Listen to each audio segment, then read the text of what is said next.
Wel, dwi eisiau troi at y llyfr yr actau ac penod 2 bore yma ar Sul y Pentecost. Ac na i dechrau gan dweud diolch yn fawr eto am y gwahoddiad i siarad gyda chi. Dwi ddim yn siŵr sut ydych chi wedi delio gyda'r y cyfnod clo. Mae wedi bod yn anodd ac yn heriol iawn, rwy'n siŵr.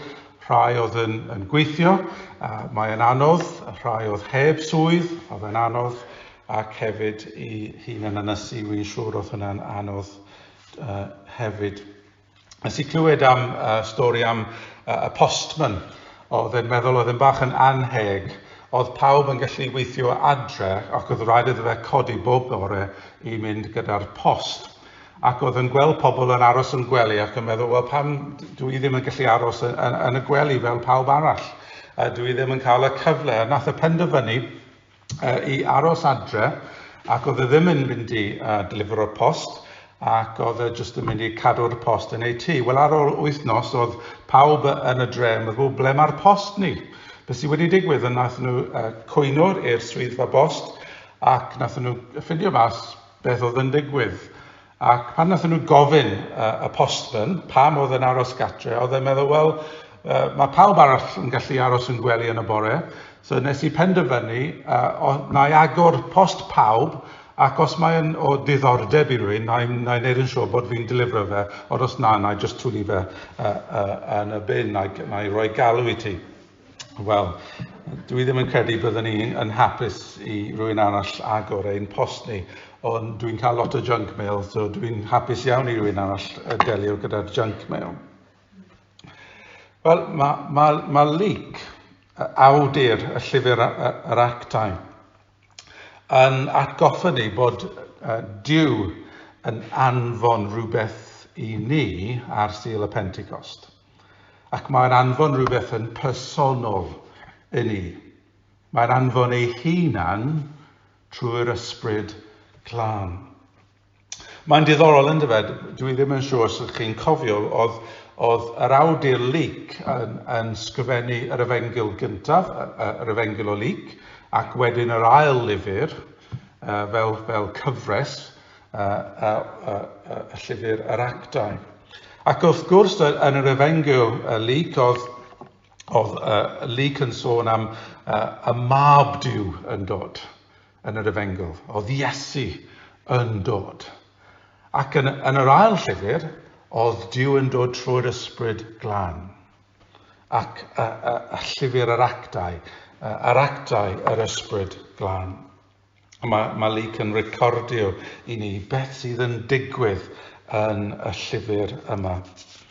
Ac mae'n mod rhyfeddol I gweld y disgyblion yn symud o'r pobl oedd yn ofnus, oedd yn aros tu fewn, ond nhw ddim yn mynd mas, ond nhw'n mor ofnus o'r yswyddogion i'r Iddewon, ac oedd yn aros yn yr upper room, y stafell, ac wedyn, ar ôl dath yr ysbryd glân, nhw'n llawn hyder, yn dewr, ac yn gallu siarad.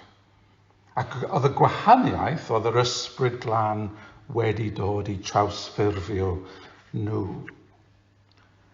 Yn beth sydd yn mor rhyfeddol yw bod mae Peder yn dweud fan hyn bod ar y ddewyd I ni hefyd. Nid jyst dim ond y disgyblion. A mae fe'n dweud fan hyn, mae Duw wedi addo hyn I chi ac i'ch disgynyddion ac I bobl sydd yn byw yn bell I ffwrdd. A bore yma, jyst yn fyr, dwi eisiau jyst annog chi bore yma, y gwahaniaeth mae'r ysbryd glân yn gallu wneud I ni heddi. Nid jyst dim ond yn y Testament Newydd, nid dim ond am y disgyblion oedd yn dilyn Iesu, ond I ni heddi. A pam dyn ni yn gweddio gyda'n gilydd bydd a gofyn I Dduw I newid y awyrgylch. Gan ni gallu meddwl am sefyllfaoedd yn dyfed ble bod ni eisiau gweld newid yn ein cymuned, yn ein teulu, yn ein bywyd ni, yn ein gwlad ni. Ni'n gweld y newyddion mor drist yn Abertawe yr wythnos hyn. Ac oedd o'n siomedig. Dyn ni'n gweld beth sy'n digwydd dros ein byd ni gyda'r Covid, yr anhegwch sydd yn ein byd. A dyn ni eisiau gweld Duw yn newid ein byd a dod ar deyrnas Duw. Y peth gyntaf dwi eisiau atgoffa chi yw bod yr ysbryd yn helpu ni i genhadu, i ymestyn allan gyda'r newyddion da, i ddangos y cariad. Oedd yr emyn yn dweud, am aros am dy gariad. A dim ond i ni yw'r gariad yr arglwydd Iesu Grist, i pawb sydd yn bell ffordd, mae Peder yn dweud. Mae wedi bod yn anodd, rwy'n siŵr, yn ystod y pandemig, mae'n gallu bod yn unig i hun yn ynysu. Dwi'n siŵr bod chi wedi cerdded lawr y stryd ac mae gen i dans i wneud. Pa'r ochr mae pobl yn mynd i symud. Dwi'n mynd ochr yna neu ochr hyn. Os rhaid i fi fynd yn y hewl neu ble dwi fod mynd. Mae'n teimlo bach yn od i ni, yn cadw bellter. Mae'n od i cerdded mewn y capel yn fe, gweld yr arwyddion i gyd dros y llawr a pa ffordd dwi fod mynd a ble dwi fod eistedd. Mae'n anodd. Yn arbennig, mae'r ysbryd glân yn dweud i ni, dych chi ddim ar ben eich hunan. Dych chi ddim ar ben eich hunan. Mae hwn yn wedi bod i pwyslais yn y cyfnod clyw yma, yn teimlo bod dwi ar ben fy hunan. Does neb arall i helpu fi. Dwi ddim yn gallu weld fy nheulu, dwi ddim yn gallu weld fy ffrindiau. Mae'n dechrau agor nawr, sydd yn rhywbeth da, ond mae yna pwyslais o unigrwydd fan hyn. Ac yn ôl yn llyfr Ioan, pennod 14, oedd Iesu yn dweud fan hyn, na i ddim eich gadw chi ar eich pennau eich hunan. Dwi'n mynd i ddod yn ôl atoch chi, ond mae un fydd yn sefyll gyda chi, sef yr ysbryd glân. Mae'r tad yn mynd i'w anfon ar fy rhan. Dyna'r ddewyd yr arglwydd Iesu Grist yn dweud, dwi ddim yn mynd i gadw chi ar ben eich hunan, dwi'n mynd i anfon yr ysbryd glân i chi. A dyna beth sydd yn digwydd yn pennod 2 yn llyfr yr Actau. Dwi'n mynd i dod atoch chi, mae'r Iesu yn dweud. A dyna ni, ar Sul y Pentecost, yn teimlo ac yn gweld yr effaith yr ysbryd glân yn ein bywyd ni ac yn ein byd ni. Ydych chi'n licio neu yn hoffi bach o Motown? Motown ac Stevie Wonder. Oedd yna can gyda Stevie Wonder, ynddo fe? Signed, sealed and delivered, I'm yours. Dyna gan ynddo fe ar Sul Gwyn heddi. Signed, sealed and delivered, I'm yours. Mae'r ysbryd glân yn dod i chi. I'm yours. Fel seil bendith ar arglwydd. A dyna beth mae'r llyfr y Rhufeiniaid yn dweud, bod Duw yn rhoi yr ysbryd glân fel seil bendith i chi. I atgoffa chi bod chi yn berchyn i'r arglwydd, a ba fe'n nabod ti. Ond dim ond i chi yw'r ysbryd glân. Cofiwch y gair Peder i'r pobl sydd yn bell ffordd. A dyn ni gyd yn wybodol am bobl sydd yn bell ffordd o Dduw heddi. Pobl yn ein stryd, pobl yn ein teulu ni. Ac yn y pennod yma, dwi'n gweld yn adnod fan hyn sydd yn bwysig, dwi'n meddwl, roedd pawb gyda'i gilydd eto. Roedd pawb gyda'i gilydd eto. A gobeithio byddwn ni'n gallu dod at ei gilydd eto, fel pobl Duw, fel cymuned, fel gwlad, yn weld ei gilydd wyneb a wyneb. Ond dwi'n credu, ynddo fe, mae yna rhywbeth bwysig ac mae rhywbeth gwahanol pan dyn ni yn gallu dod at ei gilydd a weld ei gilydd. So cyfarfod y pobl ar y Zoom yn cystal, ynddo fe? Dwi'n siŵr leitha dysgu trwy Zoom ddim yn cystal, mae'n anodd. Dwi'n siŵr bod y plant yn troi y camera, chi ddim yn gwybod pwy sydd yn gwrando. Ond i weld nhw, i dysgu pobl, i siarad gyda pobl wyneb a wyneb yn wahanol. A mae'r ysbryd glân yn dod ato ni fel eglwys, fel pobl, fel corff Crist, ac mae yn presennol gyda ni. Dim ond i fi, ond i ni, fel pobl Duw. A dwi yn credu mae yna rhywbeth ynddo fe, pan mae bobl Duw yn dod at ei gilydd, mae yna rhywbeth arbennig bod yr ysbryd glân yn dod yn agos pan dyn ni yn dod at ei gilydd. Dych chi ddim ar eich hunan, mae yna teulu fy hyn i cynorthwyo chi, a hefyd mae yna ysbryd glân i chadw chi ac yn anfon ni allan. Beth arall sydd yn digwydd yn y pennod yma yw bod yr ysbryd yn helpu'r disgyblion i tystioli, ynddo fe, i fod yn tystiolaeth i'r arglwydd. Ac mae'n gwneud gwahaniaeth i'r disgyblion. Ar yr un amser, o'n nhw'n just yn mor ofnus, yn dawel ac yn dweud dim byd, a just yn aros mewn yr ystafell. Ond ar ôl yr ysbryd glân, athyn nhw allan ac athyn nhw dweud i'r pawb, wel dyna beth sydd yn digwydd, dyma'r arglwydd. Mae rhaid i fi dweud, dwi yn personol yn ffindio fe'n anodd i fod yn tystiolaeth i fy nheulu, yn y stryd ble dwi'n byw, yn fy cymuned. Dwi ddim yn person sydd yn gallu mynd allan ac yn pregethu ar y stryd ac yn siarad yn rhugl am y ffydd fi. Falle bod hwnna'n yn surprise i chi. Rwy'n sydd yn gweinidog, beth sy'n bod? Ond mae yn anodd, ynddo fe, pawb, dyn ni ddim yn ffindio fe'n rhywbeth rhwydd i wneud. Ond mae'r ysbryd yn helpu ni, mae'n galluogi ni. Ac beth sydd yn digwydd fan hyn, oedd rhyw fel fflam yn dod ac yn galluogi nhw i siarad mewn tafodau. Ac dyna beth sydd yn digwydd yn adnod 6. Roedd y tirfer wedi casglu at ei gilydd i weld beth oedd yn digwydd, ac roedden nhw wedi drysu am fod pob un ohonyn nhw yn clywed ei iaith ei hun yn cael ei siarad, ac yn gofyn y cwestiwn beth sydd yn mynd ymlaen. Yn amlwg oedd yr ysbryd yn galluogi nhw i cyfathrebu yn ieithoedd oedd pawb yn gallu deall. Mae hwnna'n cwestiwn da, ynddo fe?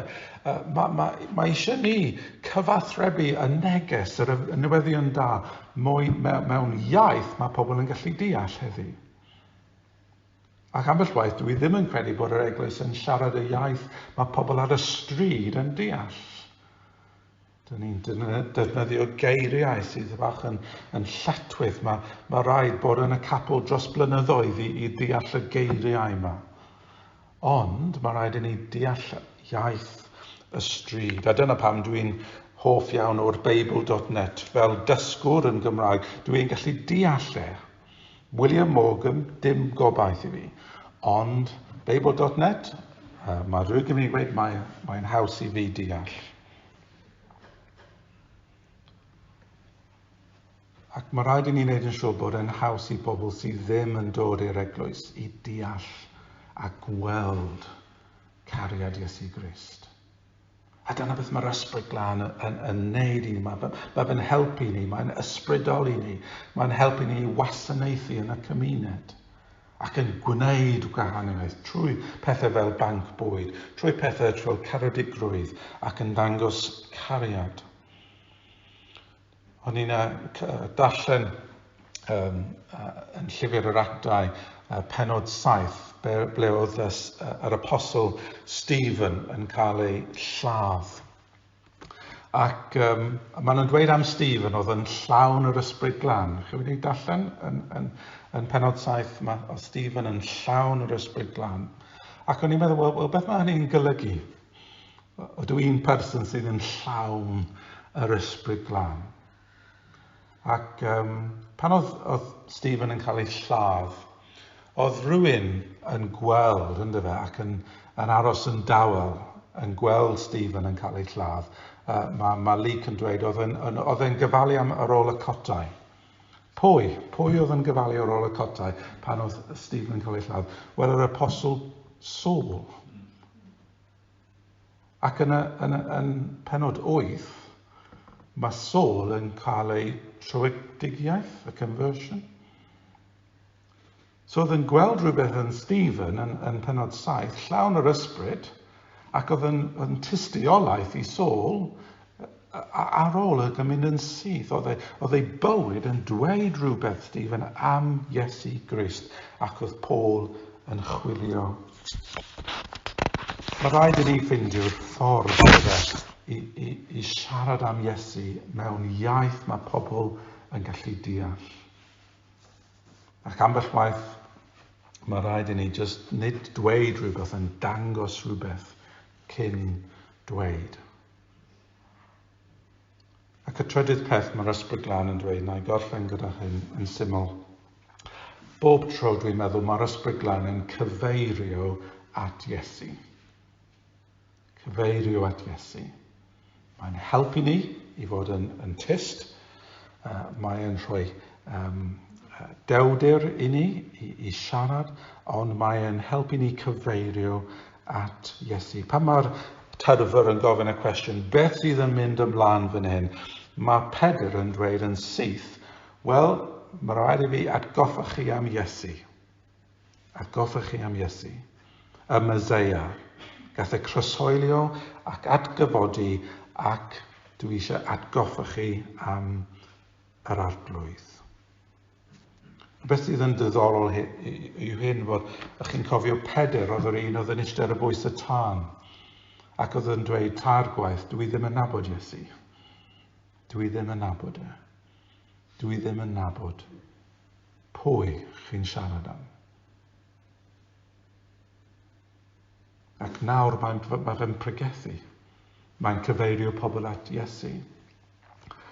Ac dwi'n gweld y gwahaniaeth mae'r ysbryd glân yn wneud fan hyn. Mae'n defnyddio pobl sydd yn amherffaith fel ni, sy'n ambell waith yn dweud, wel, dwi ddim yn gallu siarad am fy ffydd, mae'n rhywbeth personol, mae'n private i fi.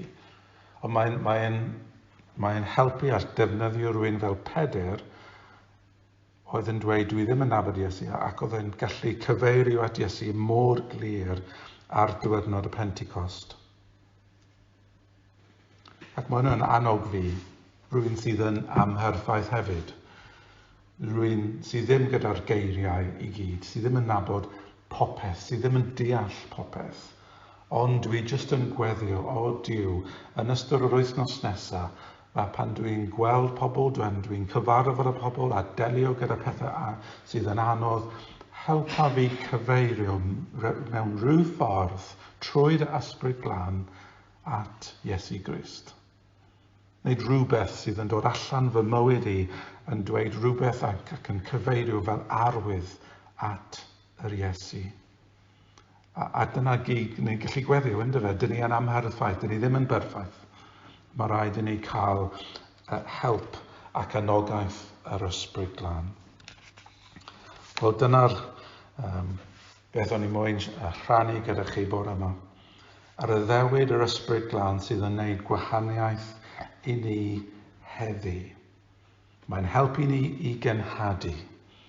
Mae'n galluogi ni i fod yn tystiolaeth, ac mae'n delio gyda pobl sydd ddim yn berffaith fel ni i cyfeirio at Iesu Grist.